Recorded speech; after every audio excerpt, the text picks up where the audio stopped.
est 19 h, Madame, Monsieur, bonsoir. Voici les titres du journal. Papara, plus menacé que les autres communes. L'une des deux personnes toujours hospitalisées ce soir est un habitant de Papara. Son cas est jugé grave. Une quarantaine de personnes ont été testées dans son quartier. Et nous serons justement en direct avec le maire de la commune, Gaston Tounoua, dans un instant. 181 touristes ont quitté Tahiti cet après-midi sur le premier vol de la continuité territoriale, un vol direct qui reviendra sans passagers par prudence, mais avec du fret médical. Il y aura 10 vols comme celui-là tous les 10 jours, financés par l'État. Certains Polynésiens sont déçus, évidemment. Ils pensaient rentrer à Tahiti avec ce vol-là. Nous serons en direct depuis Paris avec Poiti et Manatei, qui a été évacuée pour raisons sanitaires il y a 3 mois. Et aujourd'hui, elle est coincée en France. Les bus continuent de rouler et de transporter du monde, mais avec les règles de précaution, disent les chauffeurs. Les clients seraient presque exclusivement des personnes âgées qui vont faire leurs courses, assurent-ils. Les masques en tissu tant décriés sont devenus un moyen de protection finalement pas si mal. Ils se fabriquent à la pelle et se donnent généreusement dans certains quartiers de Tahiti. Vous verrez cela tout à l'heure. Et puis la continuité pédagogique se traduit par les parents deviennent les enseignants à l'autre bout de la presqu'île, ou quand le système D devient le seul remède à une situation de crise sanitaire lorsque l'on est loin de tout. 47 cas de coronavirus en Polynésie française, soit 5 cas de plus qu'hier. Ça s'explique très certainement par le nombre de dépistages qui a fait un bond. 76 résultats de dépistage supplémentaires en 24 heures, soit 694 personnes dépistées aujourd'hui. On ne compte plus désormais que 2 hospitalisations puisque le touriste suisse est sorti de l'hôpital. Je vous rappelle que c'est à Punaouia et à Pirée que l'on dénombre le plus de cas. Et sachez que parmi les 5 nouveaux cas, 2 ont été recensés à Papara. Et cet après-midi, le ministre de la Santé a annoncé que le nombre de cas en Polynésie ne justifiait pas la levée du confinement, au contraire, et que si on le rapportait au nombre de dépistages, la situation était à prendre très au sérieux. Jacques Raynal qui a insisté sur la nécessité absolue du confinement. Et puis le 42e cas est une personne de 73 ans de Papara, qui est un cas jugé grave, je vous le disais, et qui a donc été hospitalisé. Une enquête épidémiologique très élargie a été menée autour d'elle et de ses proches. Et nous allons justement nous rendre à Papara, où le maire est en direct avec nous. Gaston Tounoua, bonsoir. Merci d'être en direct avec nous ce soir. L'un des quartiers de Papara, je le disais, est particulièrement concerné par le coronavirus. Ce soir, est-ce que vous demandez à votre population d'être, elle, particulièrement prudente ? Donc bonsoir Natacha, bonsoir Polynésie Première et bonsoir à la population qui nous écoute ce soir. Donc suite au coronavirus qui s'est avéré sur la commune de Papara depuis samedi après-midi, que j'ai été informé par le veille sanitaire le dimanche dans l'après-midi à 14h30, et disons comme quoi qu'il y a une personne susceptible d'être touchée par le coronavirus. Malheureusement, c'est sur une personne de certain âge. Donc aujourd'hui, nous sommes dans une situation réelle. Une quarantaine de personnes, je le disais, ont été testées dans la commune, dans l'un des quartiers. Est-ce que vous avez peur que l'épidémie ne se répande vite chez vous, à Papara ? Donc, suite aux quarantaines, comme ça a été dit, j'espère que ce sont les calculs qui ont été faits par la veille sanitaire. Depuis dimanche après-midi, le médecin avec l'équipe sanitaire qui sont venus faire des tests sur la famille. Donc, sur cette famille-là, ce n'étaient pas les seules personnes. Donc ils ont continué le travail depuis dimanche, lundi et encore ce matin. Heureusement qu'il y avait eu malheureusement que cette personne a été atteinte de ce virus Covid-19 et qui a permis à la santé de faire des tests, de dépister au moins autant de monde. Mais heureusement, donc aujourd'hui, je dis que grâce à ça, qui a permis un peu de faire un test, donc on verra bien les résultats à venir. Combien de personnes ont été touchées, ont été vraiment atteintes par ce virus. Comme ça nous permettra aussi à ouvrir gros les oreilles et de respecter les consignes du confinement. Donc ce n'est pas que la commune de Papara, et c'est un appel aux 48 communes de la Polynésie française. Merci beaucoup Gaston Tournois d'avoir été en direct avec nous ce soir. Après Athènes en Chine, Athènes à Paris, un vol affrété par l'État cette fois pour maintenir la fameuse continuité territoriale. Il y aura 10 vols vers la France pendant 3 mois financés par le ministère des Outre-mer à hauteur de 420 millions de francs pacifiques. Ce matin, 180 touristes bloqués en Polynésie ont pu embarquer. Il en resterait une vingtaine. Le vol est un vol direct sur Paris. Il ne ramènera que du fret médical, sanitaire et pharmaceutique, mais aucun passager pour ne pas prendre de risques. C'est ce qu'a déclaré ce matin le représentant de l'État. Ambiance à l'aéroport au départ du premier vol de continuité territoriale avec Nicolas Suire, Inacio Raveino et Jacques Damour. 180 touristes en attente de départ vers l'Hexagone, dont 4 évacuations sanitaires encadrées par un médecin et un infirmier. Et parfois, quelques accompagnants comme Déborah. Elle raccompagne son père venu la voir et qu'elle héberge depuis le confinement. Pour l'instant, non, il était confiné chez moi, donc en sécurité. Je serai soulagée quand il sera chez lui, tout ira bien. Dans ce vol direct de 16 heures, certains touristes auraient bien voulu rester. Dommage de partir, on part content, mais bon, on a été confinés, mais bien confinés. Mieux qu'en France, parce que je crois que ce qui se passe en France, on était mieux ici. Mais bon, il faut rentrer. D'autres sont heureux de rentrer, mais n'apprécient pas le fait d'avoir dû payer à nouveau le trajet de retour. On doit repayer un vol du coup, parce on avait été bloqué par la Nouvelle-Zélande. Et du coup là, on doit repayer un vol qui est quand même assez cher, quoi. Qui est censé normalement être un vol de rapatriement. On a perdu la moitié de nos tours du monde et en plus, on est bloqué ici 3 semaines et après on nous demande de payer encore 800 € chacun pour rentrer à la maison. Moi, je suis désolé, mais ça ne me convient pas. Pour le retour, il n'y aura pas de passagers, seulement du matériel médical. Pourtant, les Polynésiens sont bloqués dans l'Hexagone. Peut-être auront-ils la possibilité de prendre l'un des 10 autres vols. Ils auront lieu au cours des 3 prochains mois. Et le vol passera au retour par Pointe-à-Pitre, en Guadeloupe. Pas de passagers au retour sur ce vol. Donc, je vous le disais, vous l'avez entendu, les Polynésiens qui attendent de pouvoir rentrer vont devoir patienter. Le président du pays leur adresse un message d'ailleurs ce soir dans lequel il fait appel à leur sens des responsabilités et à leur civisme. Plus vite nous stopperons la progression du virus, plus vite vous rentrerez, explique Edouard Fritsch dans son message. Nous sommes en direct avec Poiti Manathei, une Polynésienne coincée à Paris qui rêve de rentrer chez elle. Poiti, bonsoir, merci d'être avec nous ce soir. Vous avez été évacuée sanitaire il y a 3 mois maintenant et vous comptiez sur ce vol pour rentrer chez vous. Vous êtes déçue, j'imagine. Oui, très déçue parce que je suis restée sur les propos que le ministre de la Santé a fait sur son interview de la semaine dernière en disant que les rapatriements sur le retour des vaccins vont se faire et apparemment ça ne va pas se faire. Après, sur les réseaux sociaux, il y a un groupe qui s'est monté pour les Polynésiens bloqués en France et dans d'autres pays. Et on a demandé de l'aide à notre députée Maïna Sage, qui elle aussi, dans un courrier, a dit que le retour des évassanés simplement était organisé, mais pas le rapatriement des Polynésiens. Donc j'ai eu confiance, j'ai fait confiance et aujourd'hui, ça a tout changé. Est-ce que vous comprenez que depuis la situation s'est aggravée, il y a de plus en plus de cas et que le président du pays soit inquiet de son côté à l'idée de vous rapatrier? Il dit que la décision de suspendre les vols commerciaux a été prise pour le bien de la population. Est-ce que vous le comprenez? Je comprends tout à fait.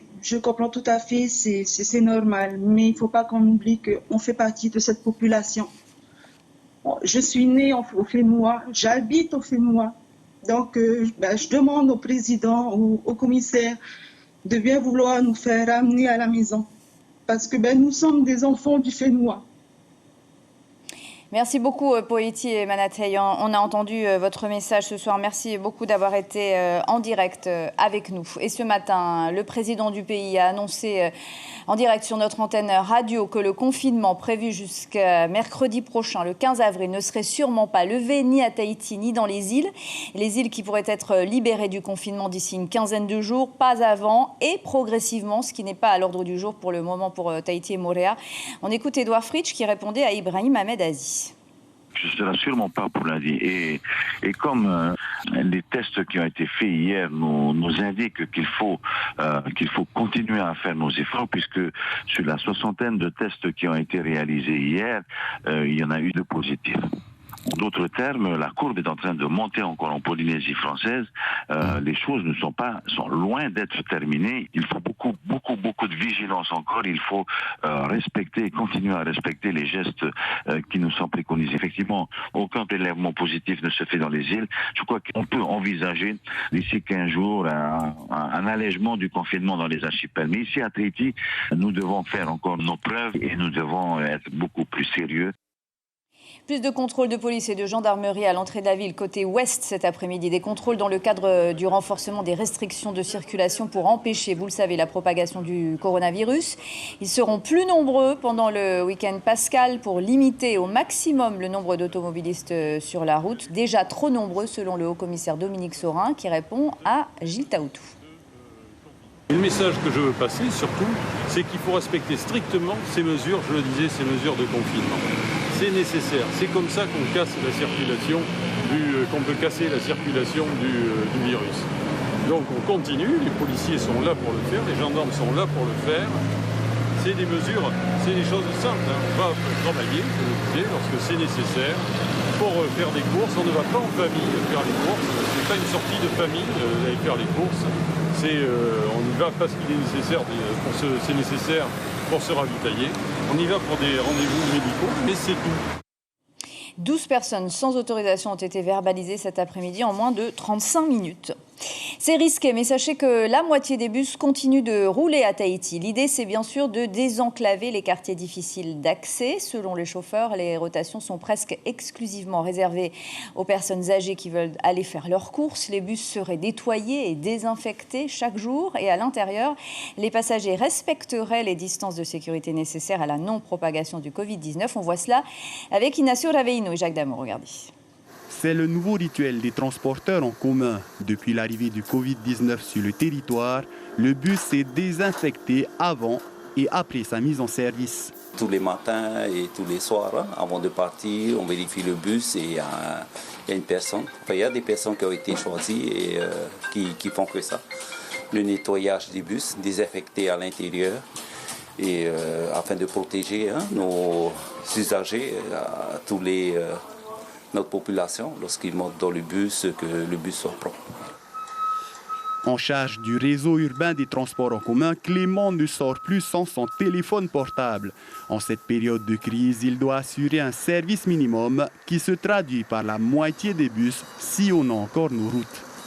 Dans chaque zone, tous les bus sont actuellement en train de tourner, selon la demande du territoire, pour que les gens puissent aller faire leurs courses, les premières nécessités déjà, les soins, aller voir le médecin et juste le strict nécessaire. Donc de toute façon, les gens qui montent dans le bus, ils seront contrôlés eux aussi. Celui-ci dessert le quartier de Tiperoui et celui de la Mission. En contact permanent et direct avec sa clientèle, Moé admet avoir une certaine appréhension, d'autant qu'il a un enfant malade à charge. Là où ils vont s'installer, c'est tous les 1 mètre, l'écartement des sièges. Mais bon, après, c'est... non, ils respectent. Bon, après, est-ce qu'ils ont des papiers comme quoi, ça, je ne peux pas... Après ça, je ne sais pas si c'est mon travail de demander... Il continuera à assurer son service pendant toute la matinée, une mission de désenclavement pour certains quartiers parfois difficiles d'accès.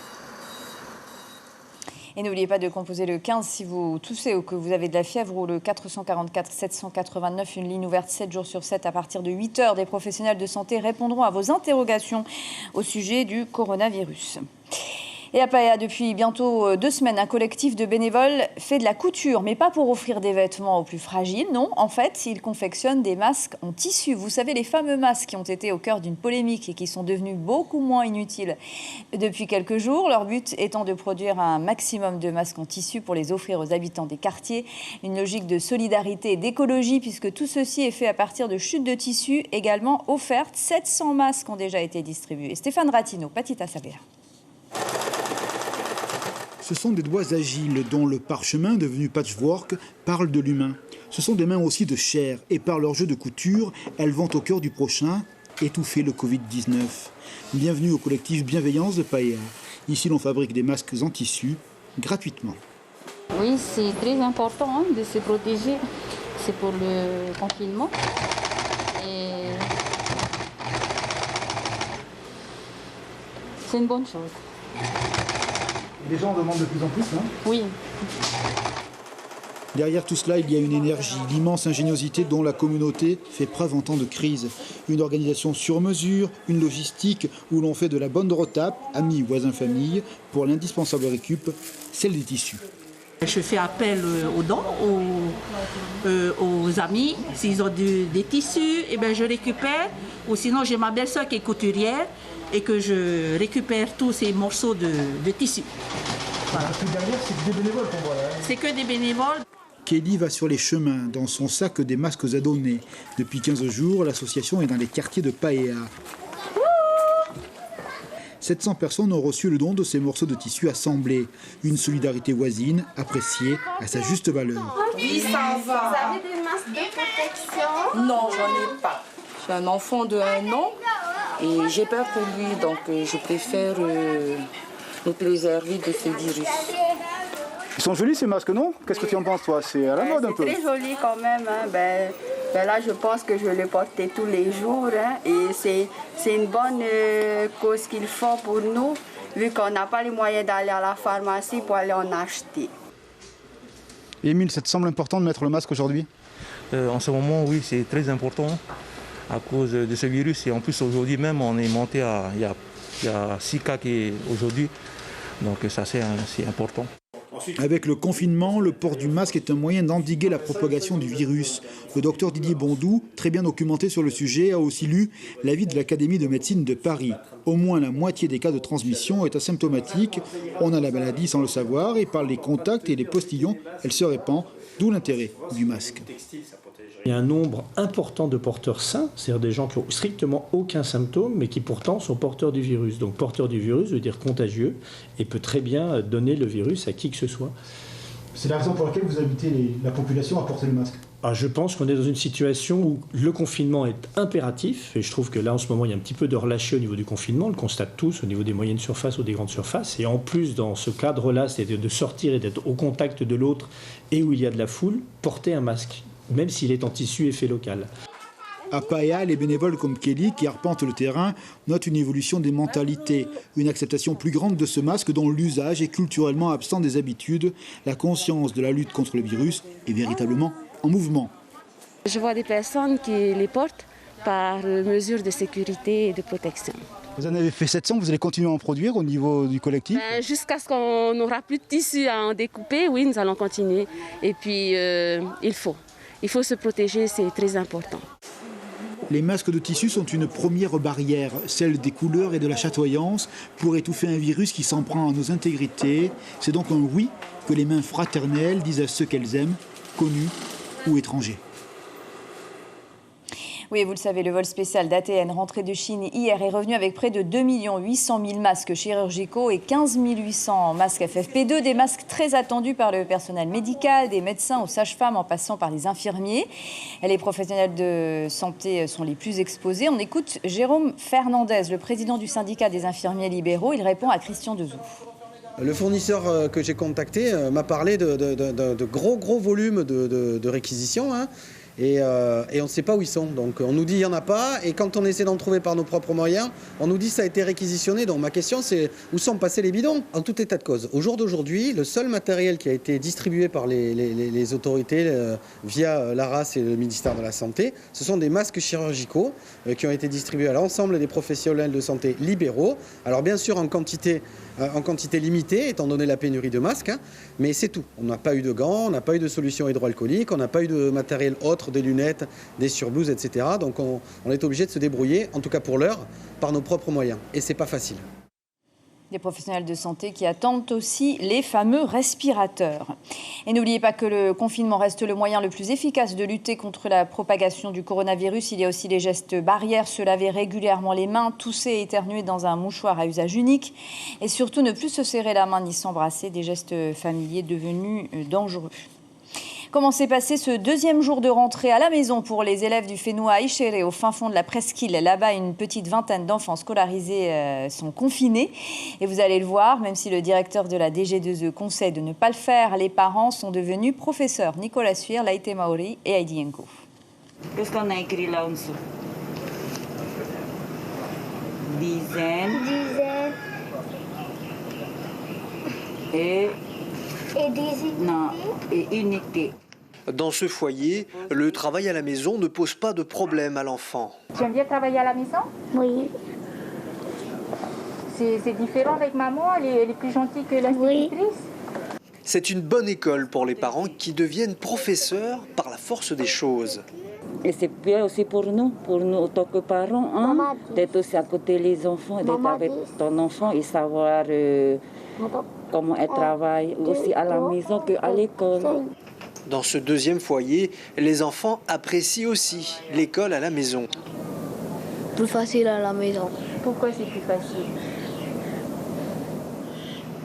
C'est pas toute la journée.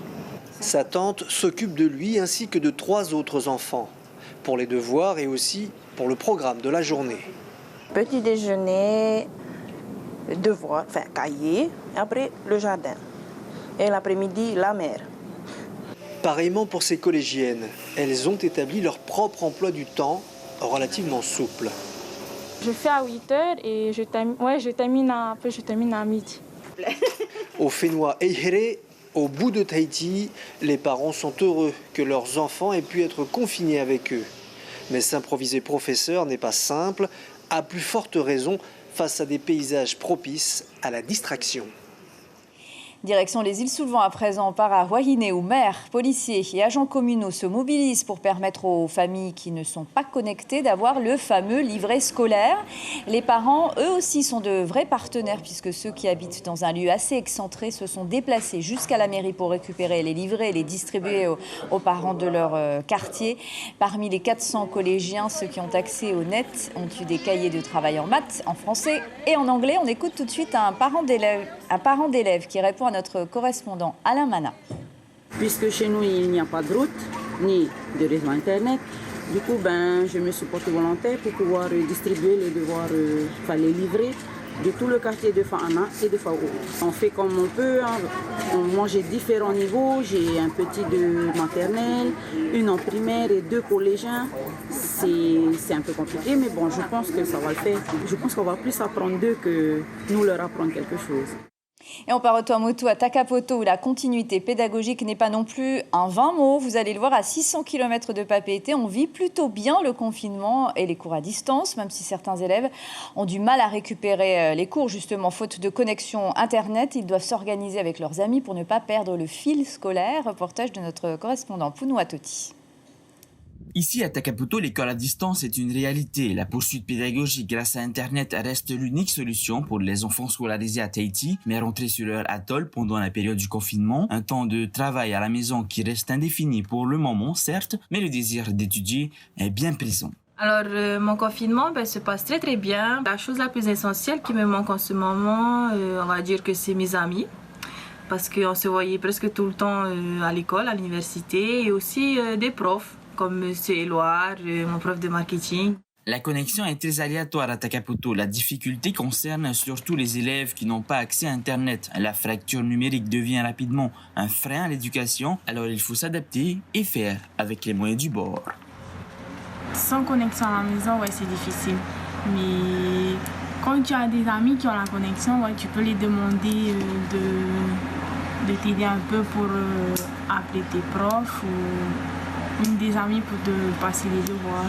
Pour les 60 élèves scolarisés à l'école du village, des devoirs sur papier ont été distribués par le corps enseignant de Takapoto. De son côté, le directeur dit pouvoir assurer une continuité pédagogique jusqu'à la fin du confinement. Je compte sur la collaboration des parents, leur implication, donc l'accompagnement dans ces livrets, dans le suivi de leurs enfants à la maison. La fin des vacances a bel et bien sonné. Les enfants reprendront d'abord leur rythme scolaire à la maison, cahiers et stylos en main, avant un retour sur les bancs de l'école. Voilà pour notre tour d'horizon dans les îles. Et puis le coronavirus continue de tuer 82 000 morts dans le monde. Ce soir, c'est le bilan du coronavirus. 17 000 morts en Italie, 14 000 en Espagne, plus de 10 000 en France, 3 700 en Iran, 2 000 en Belgique, 590 en Suisse, plus de 10 000 aux États-Unis. Je vous rappelle l'information principale de ce journal, alors que les nombreux dépistages liés à l'épidémie de coronavirus ont permis de mettre au jour 5 nouveaux cas, dont 2 à Papara. Le Boeing d'ATN assurant la continuité territoriale a décollé ce matin direction Paris sans escale. À bord 180 passagers, des touristes qui attendaient de rentrer en France depuis 2 semaines pour la plupart. L'avion reviendra à 100 passagers, mais avec du fret médical, sanitaire et pharmaceutique. Et à la une de Tahiti Info, demain, nouveau tour de vis des gendarmes et de la police. Voilà, c'est la fin de ce journal. Merci de votre confiance chaque soir. Très bonne soirée chez vous, en famille. On se quitte sur une parodie de la célèbre chanson de Walt Disney, un Polynésien qui veut rentrer à Tahiti. Très drôle, à demain, restez optimistes. Chérie, bébé, je veux rentrer chez moi. Je veux rentrer chez moi. En Polynésie française, où ma famille s'y trouve. Retrouvez notre journal en replay sur notre site internet. Ma famille, fils, mes chiens, ma famille et mes amis, il me manque, oui, je donnerai tout ce qu'il faut pour les revoir. Me manquer. Retrouvez ce programme en replay sur notre site internet.